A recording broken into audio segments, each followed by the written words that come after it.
I could feel my heart pounding in my chest the moment I stepped through the hospital's automatic doors. That stale antiseptic smell, the faint humming of medical monitors, the low voices of nurses, it all felt so cold, so heavy.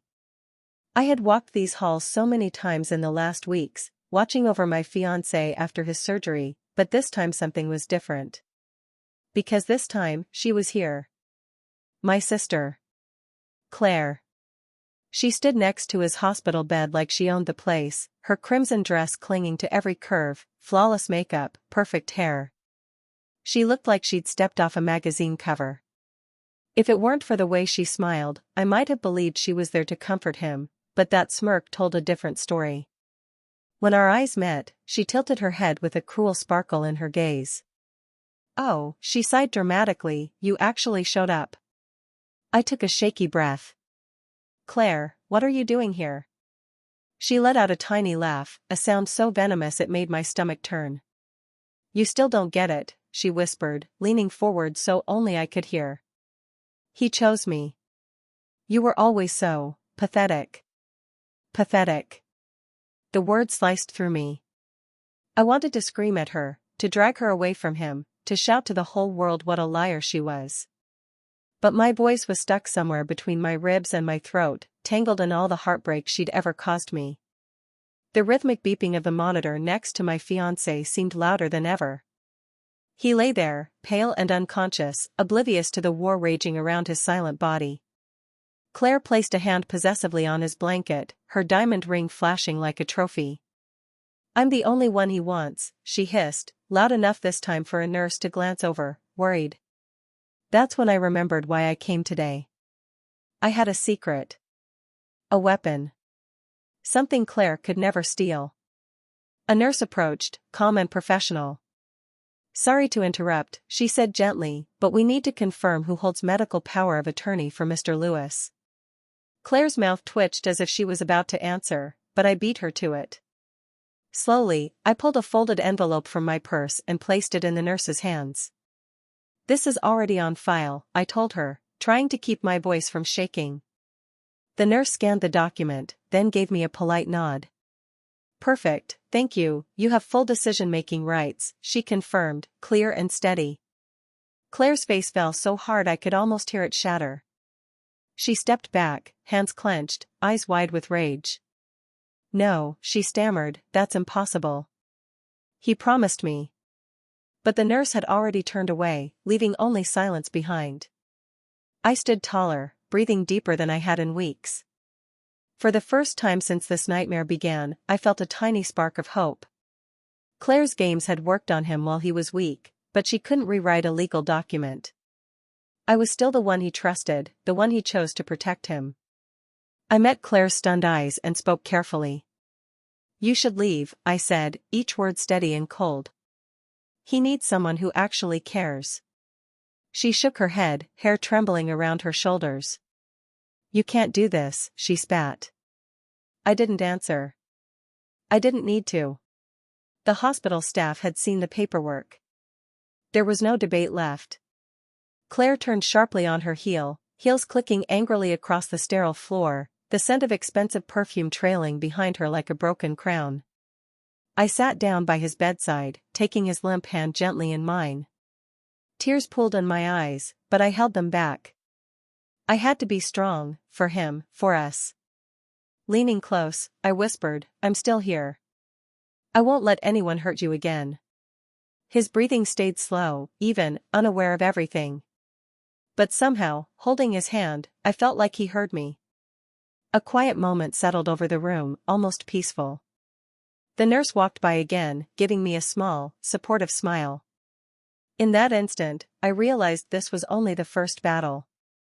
Claire would not go quietly. She would come back with more lies, more poison, more schemes to get what she wanted. But right now, I had the upper hand. Right now, I had the truth. If you've ever felt someone trying to steal away everything you've built, then you know how powerful it is to stand your ground.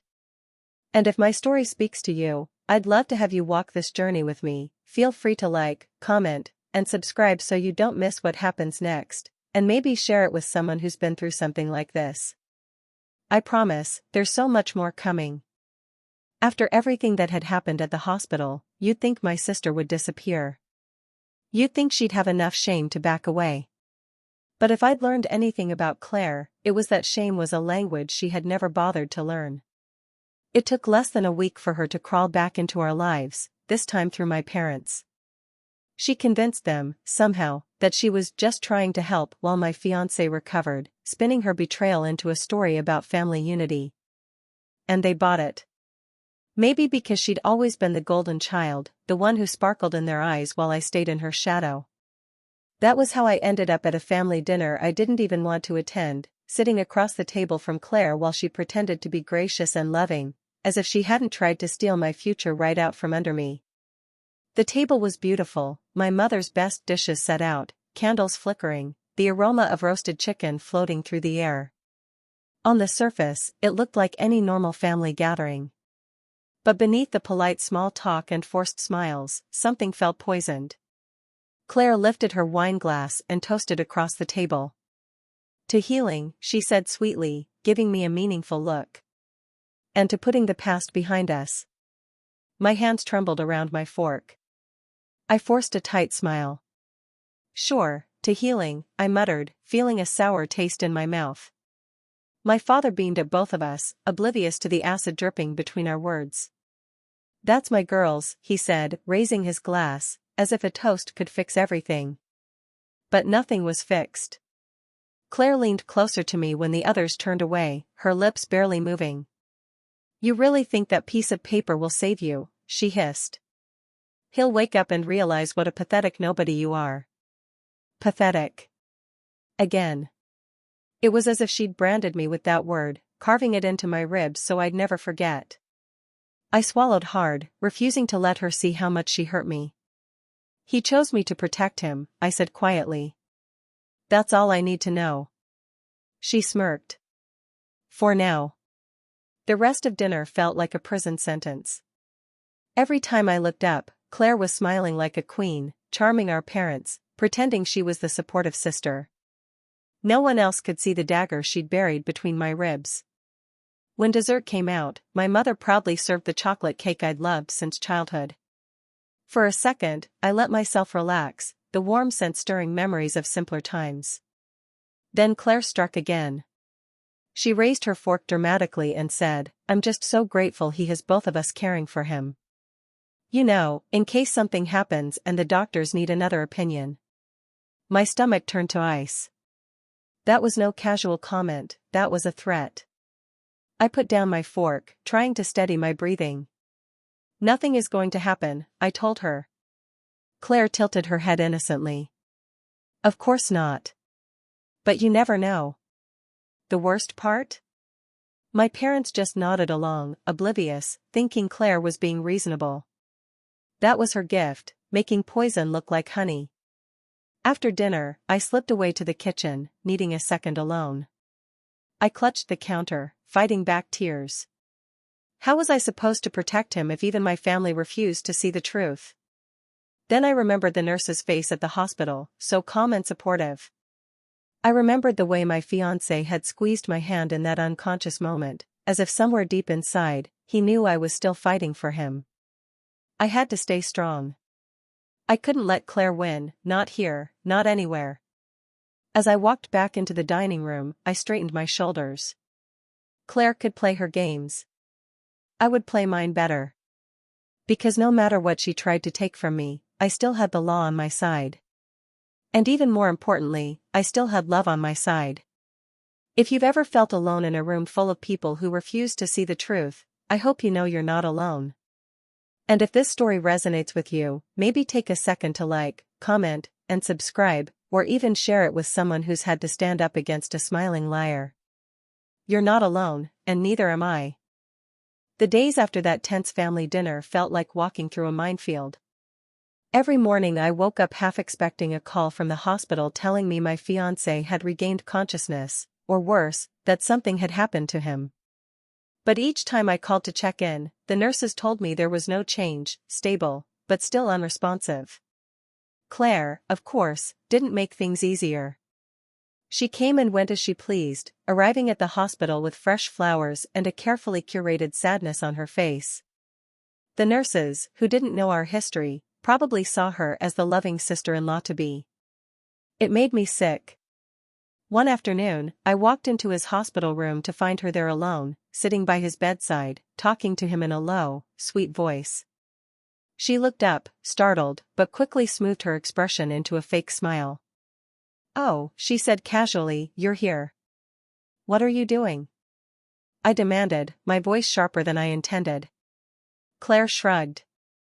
"Just keeping him company. He needs familiar voices." My eyes fell to his hand, his left hand, where the engagement ring I'd slipped onto his finger months ago still rested. Except now, it looked different. The ring was turned around, the stone facing down against his palm, as if hidden. I swallowed hard. "Why did you turn his ring?" She looked me dead in the eye.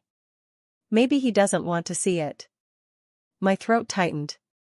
"Don't touch him again," I warned, each syllable sharp enough to draw blood. Claire raised an eyebrow, a mocking little smirk playing on her lips. "Or what? You'll have me arrested?" Part of me wanted to scream, to call security right there, but I knew she'd twist it against me. She was too good at playing innocent.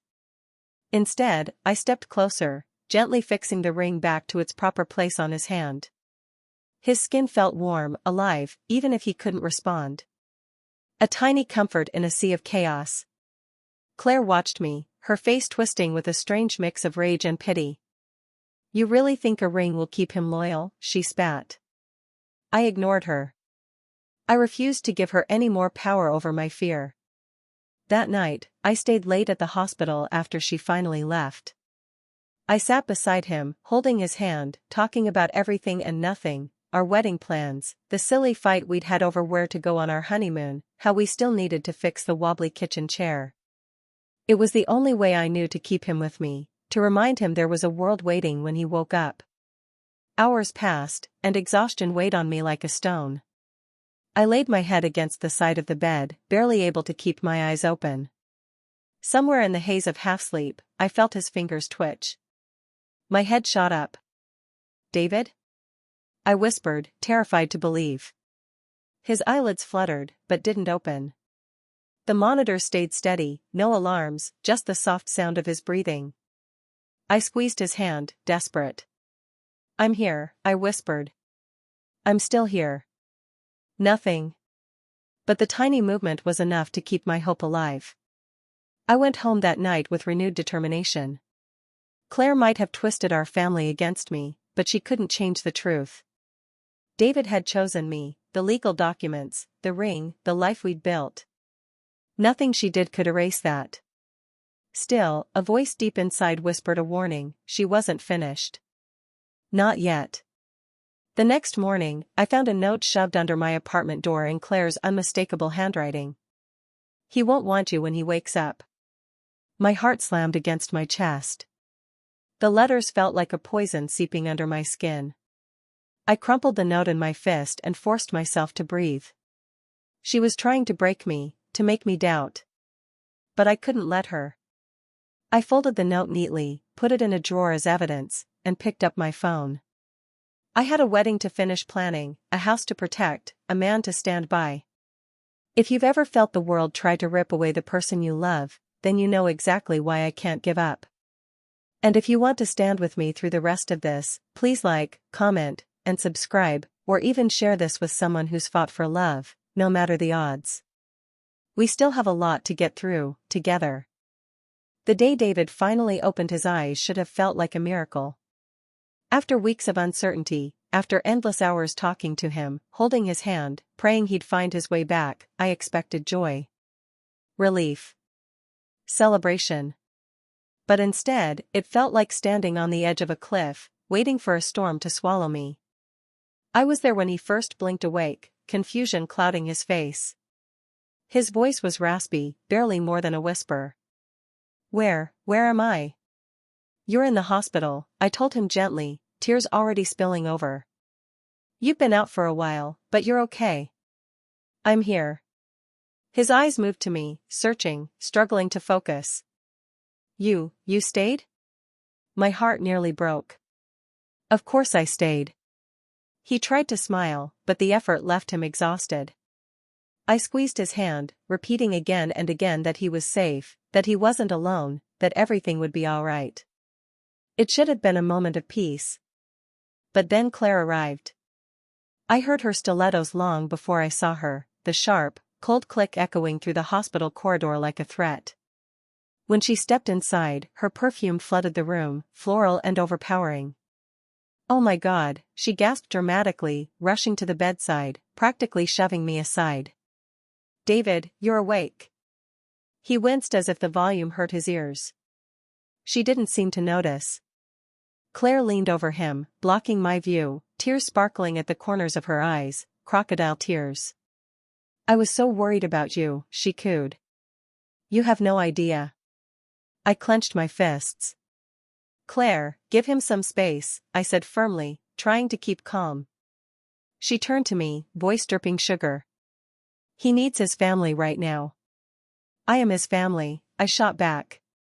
Her eyes narrowed, but David's weak voice interrupted before she could lash out.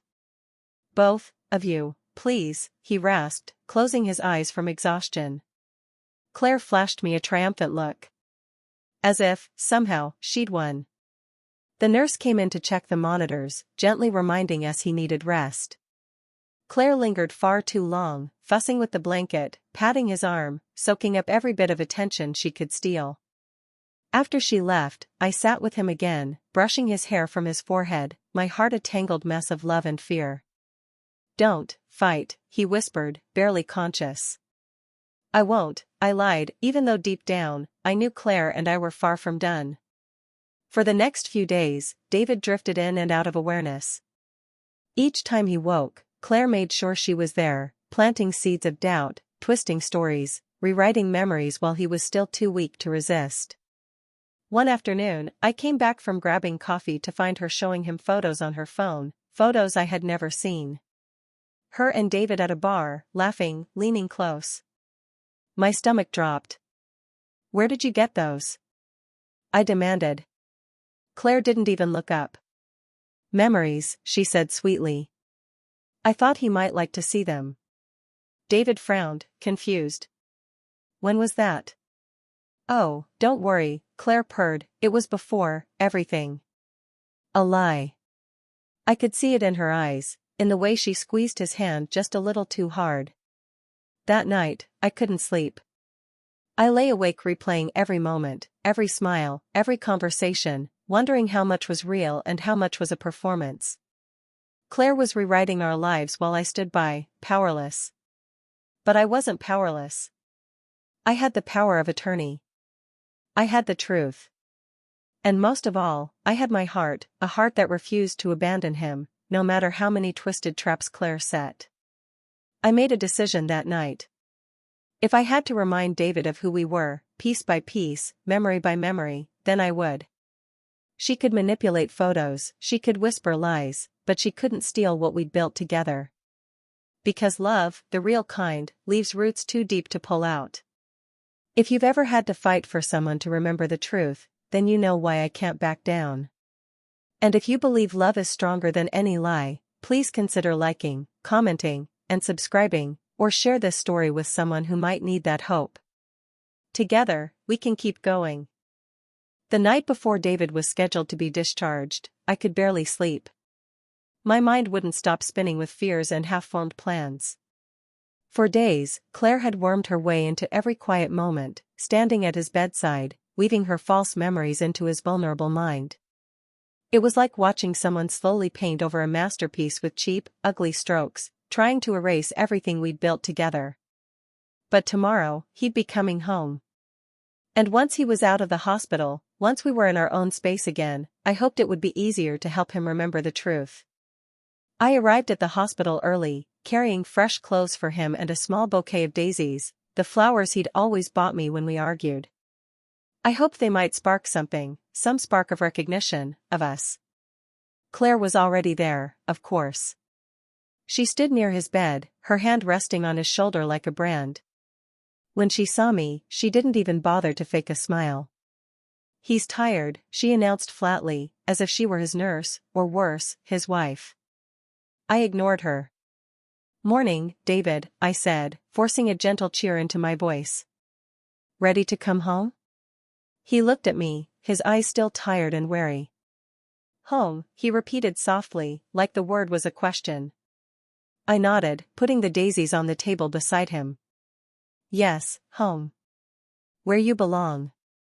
Claire bristled. He should stay with family, she shot back. My jaw tightened. I am his family. He looked between us, confusion knitting his brow. The weeks of being unconscious, the days of conflicting stories, had left him so vulnerable. A nurse came in to check the 4. You'll be discharged this afternoon, she said kindly. Everything looks good. Claire tried one last push. David, don't you want me to help you settle in?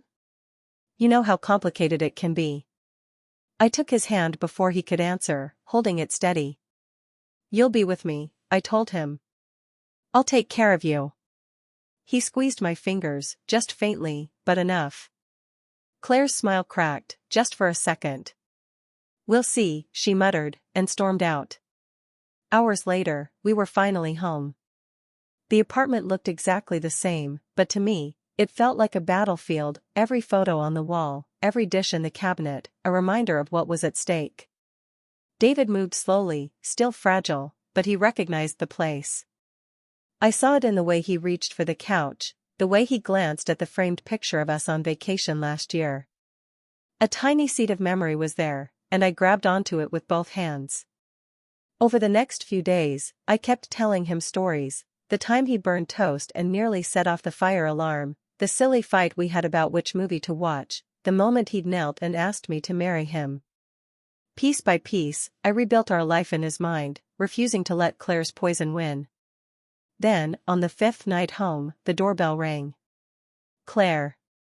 She stood there, flawless as ever, holding a small overnight bag. I'm staying here, she declared, pushing past me. No, I snapped, blocking her way.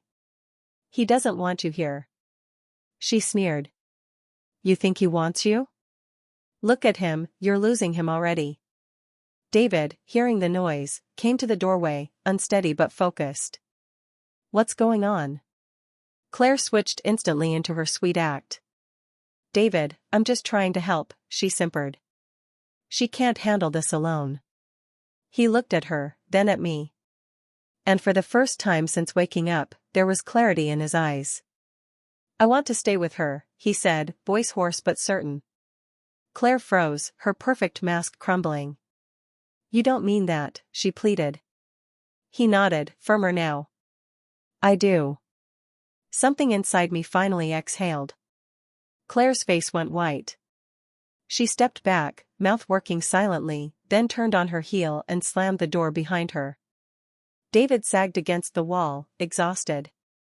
I guided him back to the couch, tears spilling down my face. I'm sorry, he whispered. Don't be, I said, holding him tight. We're going to be okay. He smiled, small and real. In that moment, I knew we'd survived. Claire might try again someday, she was nothing if not persistent, but we had faced her together. And together, we would heal. If you've ever fought for love when no one believed in you, you know how strong that makes you.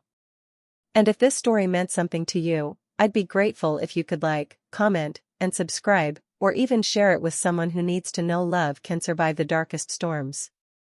Thank you for standing with me.